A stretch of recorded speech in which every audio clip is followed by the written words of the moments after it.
خدا باپ کے زندہ و جلالی کلام میں سے زندگی برا کلام کاشوا کی کتاب اس کا 9واں باب 11 سے 21 آیت مبارکہ تک۔ اتھا گڑھے کا فرشتہ ان پر بادشاہ تھا، اس کا نام عبرانی میں ابدون اور یونانی میں پلیون ہے۔ پہلا افسوس تو ہو چکا،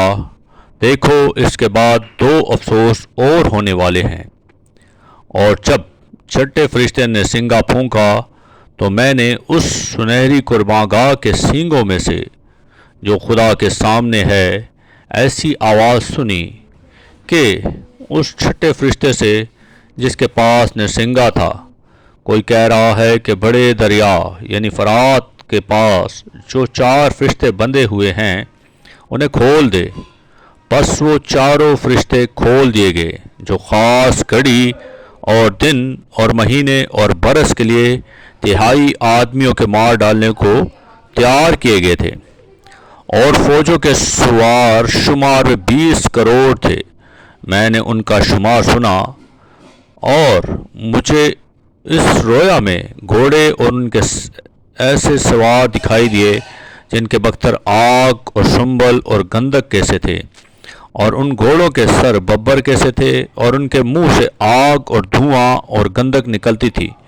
ان تینوں آفتوں یعنی اس آگ اور دھوئیں اور گندک سے جو ان کے منہ سے نکلتی تھی 3 آدمی مارے گئے، کیونکہ ان گھوڑوں کی طاقت ان کے منہ اور ان کی دموں میں تھی، اس لیے ان کی دمیں سانپوں کی مانند تھیں اور دموں میں سر بھی تھے، انہی سے وہ زر پہنچاتے تھے۔ اور باقی آدمیوں نے جو ان آفتوں سے نہ مرے تھے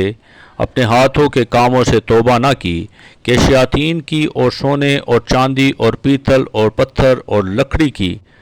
مورتوں کی پرستش کرنے سے باز آتے، جو نہ دیکھ سکتی ہیں، نہ سن سکتی ہیں، نہ چل سکتی ہیں، اور جو خون اور جادوگری اور حرام کاری اور چوری انہوں نے کی تھی ان سے توبہ نہ کی۔ پاکلام کے پڑھے اور سنے جانے پر خدا ان کی برکت ہو، خدا ان کا شکر ہو، آمین۔